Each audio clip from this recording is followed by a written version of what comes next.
This video is being recorded during the WGA and SAG strike. I am in support of all the writers and actors asking for fair pay.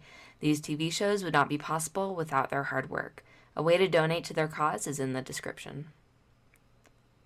Hello everyone, welcome back to Flying Solo with Kat, and today we are going to be talking about episode 3 of Ahsoka, and wow, everything and nothing happened in this episode. It definitely was a filler episode. We are leading, it's the 3rd out of 6. I do need to check on that. But it was a bit filler. Definitely next episode is going to have a lot going on, which is very, very exciting. So I'm going to talk about my thoughts about the episode, focus on a couple characters, what we saw, and kind of my thoughts on what next episode will be and where they're leading towards in this series. If you like listening to people talk about Star Wars, or you like Star Wars, or you just want to be a part of the channel and know when I'm updating, I would really appreciate it if you could just give it a like and subscribe and maybe listen to a couple of my other videos, because that always helps me get out on the algorithm. So thank you. But anyway, let's go ahead and get into it and talk about Ahsoka episode 3. First, can I just say, this score is absolutely amazing. Like, episode 1 and 2 were very, very, very good. But this episode, it gave me chills. For some of the solemn scenes, or even just Sabine training with Huyang or Ahsoka, I felt the power in that music. And for me, score is always one of the top things that I look for. It honestly makes or breaks a TV show for me, or movie. And this show just has nailed it so, so well. So beautiful. It's amazing.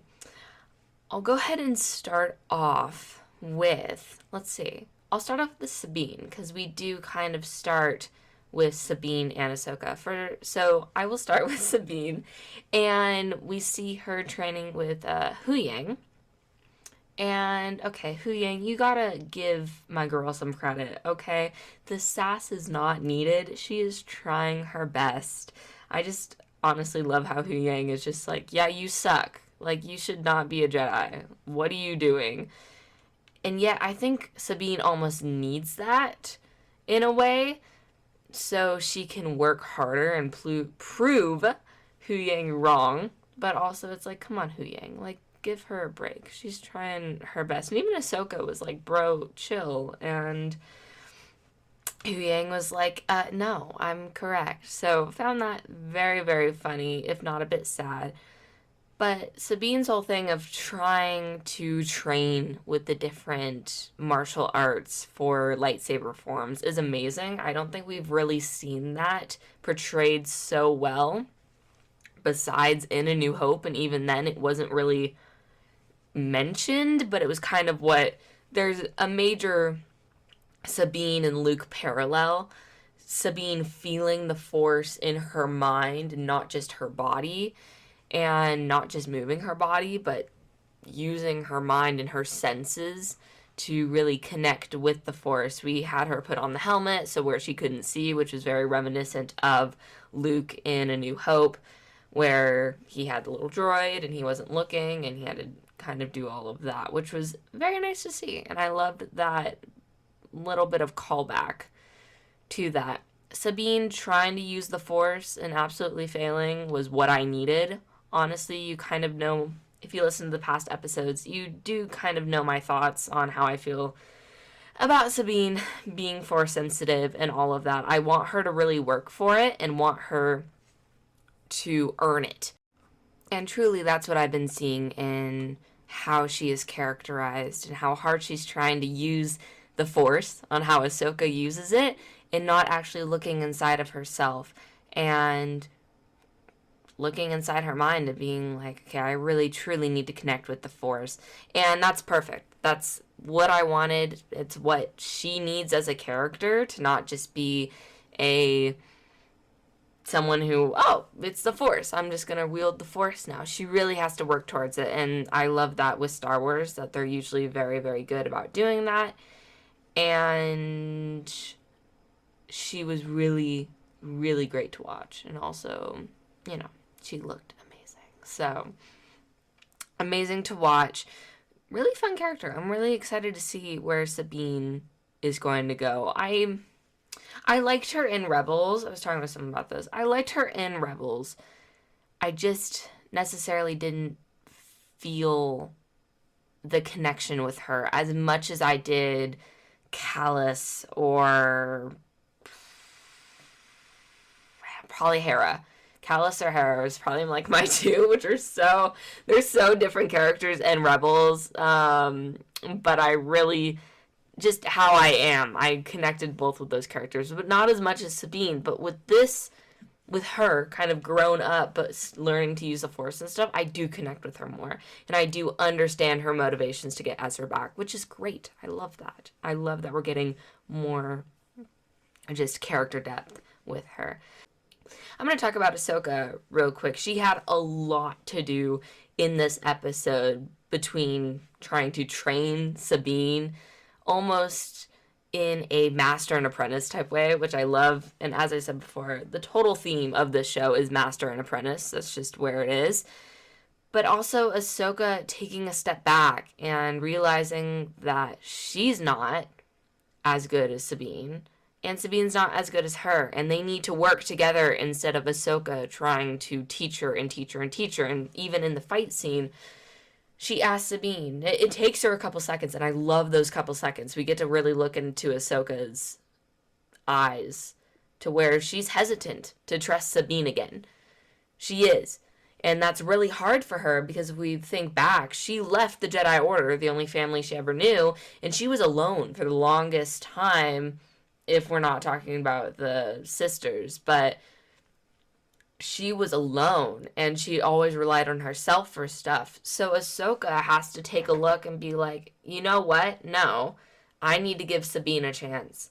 And I need to give her that chance. And the fact that she says, Sabine, what do you need me to do? And they end up winning the fight is, yes, perfect. I love it. It's great. I love how Ahsoka is just very calm and caring, but also hard on Sabine. And I really think that fits her character. I've really grown into loving Rosario Dawson as Ahsoka. Like, a lot. I think people just need to give her a chance. She's really grown on me, and I might just like her a smidge more than Clone Wars Ahsoka. Do not come for me for that comment.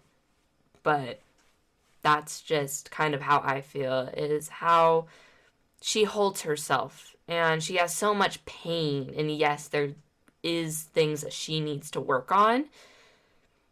But you can also see the wise Jedi, the wise apprentice that is underneath that stoic persona. And for her to teach Sabine, and while she's teaching Sabine, she's learning things about herself as well, is just amazing. And that was almost with Anakin as well, and, you know, Obi-Wan with Qui-Gon, and Qui-Gon with Dooku, and so on and so forth. They all, Jedi masters and apprentices, all learn things from each other. And that's what's special about that dynamic. And it really, really creates a great way for the character to learn, for the character to, you know, knock themselves down, to get themselves back up. And it's amazing. And I'm really liking what they're doing with Ahsoka. It's fresh and new, but also calls back to what we have known before with the Jedi Order. And it makes total sense. So I really liked Ahsoka in this episode. She was completely badass. Everything was amazing. I loved her. Let's go on to the fight scene. The fight scene was like right out of Clone Wars. I know everyone is saying that, but it is true. The fact that they got to go in space again is just so cool. Her entire movement was so flowy and really satisfying to watch. Shin Hati and my it's with an M. really scary. I just call him Knight of Ren because honestly, it looks like one of the Knights of Ren. But they were trying to chase Ahsoka, and I thought that was actually really well done. I felt bad for Shin Hati though, because she was just like missing every shot. I felt like she's like me, like when I'm playing Battlefront, Starfighter, just missing every single shot and just not hitting them at all. And then you think you shot them, and then they just disappear, and you can't find them anymore. I connected with her on a personal level. So that was really fun to watch. And space whales. We got some space whales. We got the Purgles back. I've never really liked the space whales. I'm sorry. I know. I don't know. I think I just have to get used to them a bit more and really see how they affect the entire story. But they're just so weird. I don't like them. But that's just me. We got to see a bit of Balin Scroll at the end, and he just looked super stoic, like just standing on and looking out against the water. Like, he's so cool. Like, he doesn't even have to say anything, and he just looks absolutely sick. Like, he's awesome. I love him. Both him and Shin Hati, like, best duo ever. So that was great. I do, of course, want to talk about the New Republic. Oh boy. Like, I feel like I get more information that leads to why the First Order actually was purposeful every single episode. So thank you, Dave Filoni. I really feel appreciated in this First Order world. Yeah, it's pretty bad. Mon Mothma, I love you. You're my queen. She's the new chancellor, which I think I was already supposed to know, but I didn't. So, Chancellor Mon Mothma, hell yeah, she's doing great. And then you have this guy who I actually really wanted to punch, Hamato, who is actually the father of Kaz from Resistance. If you have not watched that show, I'm not even going to say what you're doing, but it's an okay show. If you have seen Resistance, you know what I'm talking about. But it kind of makes sense that his father was that guy, though. I'm just going to say that. I'm not a huge fan of Kaz. I should probably do a Resistance video talking about fundamentally why that show did not work, but that is not the point of this video. So anyway, Kaz's father was like, LOL, your feelings, Hera, are getting in the way of using actual New Republic resources, which is almost laughable, but I digress. And Mon Mothma's trying to get Hera help, but unfortunately it does kind of look bad on Hera, right? Because she wants to go find Thrawn, but everyone knows that Ezra was lost with Thrawn, so they deem her as wanting to find Thrawn just emotional baggage because she wants to get Ezra back and not because she wants to actually save the galaxy, which really sucks because it puts her in a really hard position.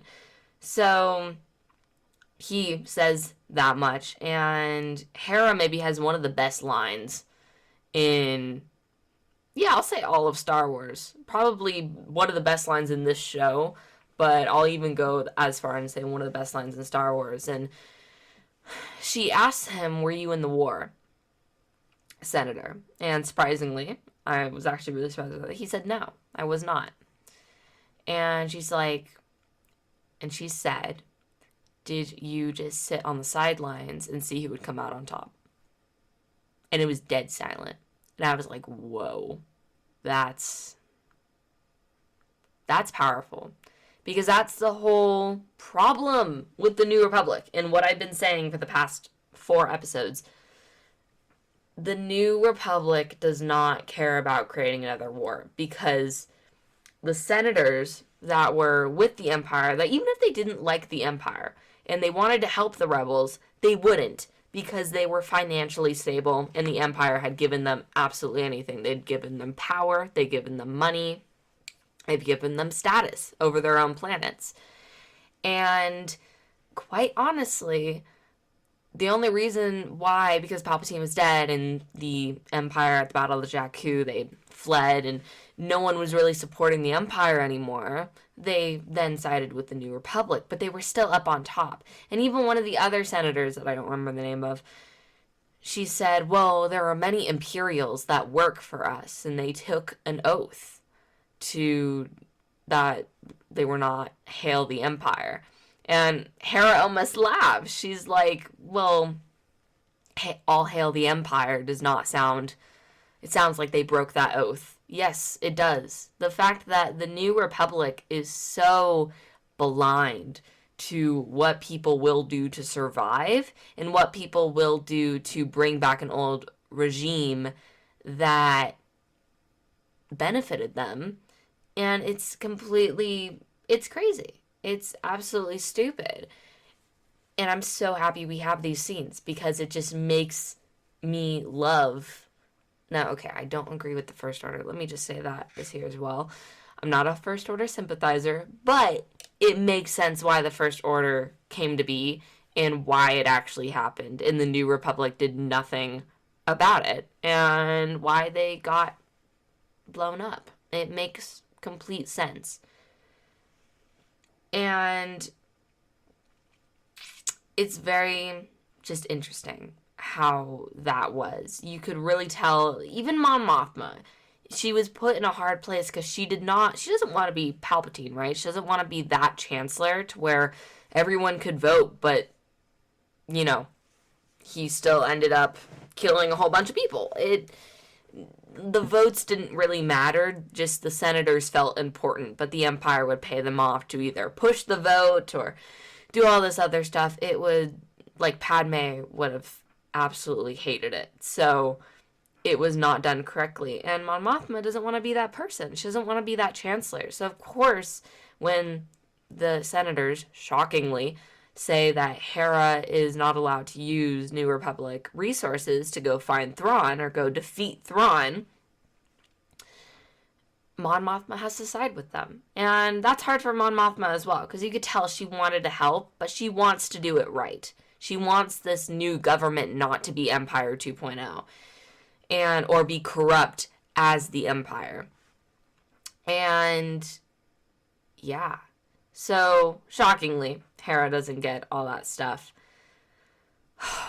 And then one of the scenes I actually really got emotional at, surprisingly, I saw a whole bunch of stuff about it on Twitter about Jason. We love Jason. And I was okay. Like, I never felt outwardly towards anything like for Jason. I was like, okay, like Kanan's blood is being carried on. That's amazing. I love Hera being a mother. I mean, she was a mother to basically 4 kids, right? But I never felt anything for him. And then Hera comes out and she's kind of sad that they didn't let her go find Thrawn and go find Ezra. And Jason comes with Choppa. And he says, someone told me Auntie Sabine is going to be a Jedi. Which, oh my god, Auntie Sabine, that's so cute. I love it. I love it. I love it. And she was like, oh, really? Who told you that? And then, of course, he says Chopper, which Chopper just, come on, my guy. And then Jason says, I want to be a Jedi. And then you can see Hera smile. And then it falter. Like she's reliving that moment with Kanan.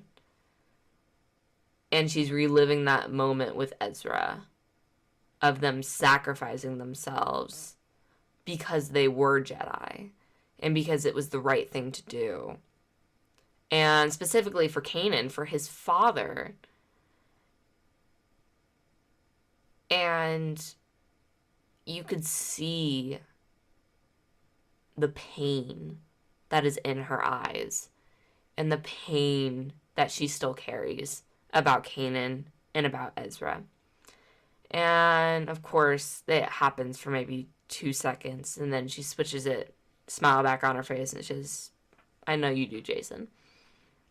And to say that scene broke me is an understatement. I was like, almost bawling, and I was like, why is this scene affecting me so much? I don't understand why it is. It's just a scene, but the acting and just, even if you just take a look back at Kanan's whole thing was like Jedi, or even Ezra as well, both of them, Jedis have to make the hard decisions that regular people shouldn't, or regular people can't, and for the good of the galaxy. And that's the oath that they took to be Jedi Knights. And that broke Hera. I remember Hera was not the same after Kanan, and she definitely was not the same after Ezra. And who would even think to want their own son or their own child to go out into the world and then end up sacrificing themselves before they've had time to live? And you could tell that that's going through her mind, and that's one of the main focuses.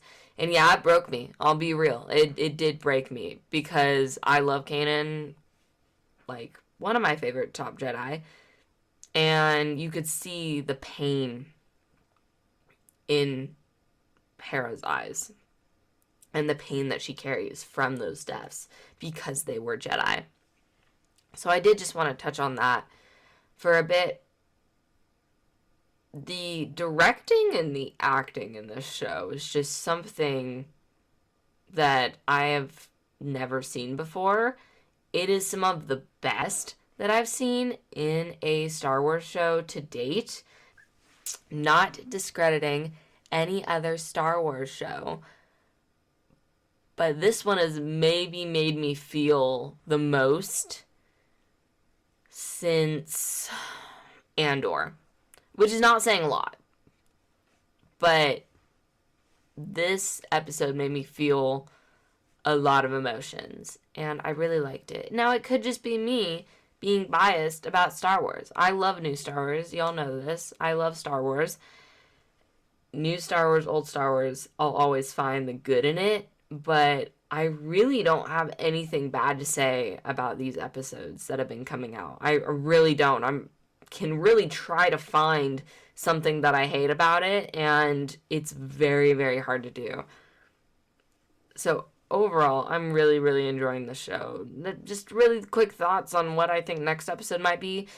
Maybe introduction to Thrawn, maybe not. I'm hoping that it happens because I don't want him to be revealed in the last episode or the last two episodes, unless it's kind of a Thanos situation to where he'll show up at the end and then he's going to be the big bad for Mando season 4 and the Mandalorian movie, for Dave Filoni's movie. And quite honestly, I'm down for that. I think, yeah, I agree with that. I think that would be good. And even I was listening to some Star Wars Explained podcast and one of their episodes, and they kind of felt the same of like, we're thinking that Thrawn's going to be the new big bad, that Moff Gideon, he had his time, but it is really going to develop into Thrawn being the big bad. And I think that Ahsoka is that leadway to even introducing Thrawn into the live action verse. And I'm excited. I'm very, very excited. I do think we might get some scenes with Ahsoka and Anakin. Maybe not. I'm really not sure. People are begging for it. I'm indifferent on it. You know my thoughts from a couple episodes ago, but I really doesn't quite matter to me as long as they do the episode good and it's all right. But those are really my ideas. I really don't know what's going to be next. I hope Shin Hati survives. I don't think Baylan Skoll is going to survive just because of everything that happened, which I think would be respectful to the actor. But Shin Hati better survive because, oh my god. It's like a Reva situation again. I loved Reva. I want to see more of Reva. Give me a Reva one-off show. Same with Shin Hati. I want to see Shin Hati learning, probably not with Baylan Skoll, but after the math of Ahsoka. I want to see her going off into the galaxy and all of that. She better not die. I'm going to be bawling my eyes out if she does. But yeah, so those are my thoughts on episode 3. What are your guys' thoughts? Because I've been seeing mixed things about Ahsoka, and I don't base my thoughts off of reviews and what people are saying, but I really don't know my stance on some of the discourse as well. It's a bit in the air, and I think I can only truly judge the show until it's over. So yeah, very, very exciting. Anyway, guys, thank you so much for listening. Really hope you're enjoying Ahsoka as well. That's really important to me. I say all the time that I love new Star Wars and I love getting new content, but it's also important that everyone enjoys the new content and everyone likes the new Star Wars. And if you don't, that's okay. But I think this is a really special show, and I hope that people get at least something out of it. So, anyway, guys, thank you so, so much for listening, and I will see you in the next one.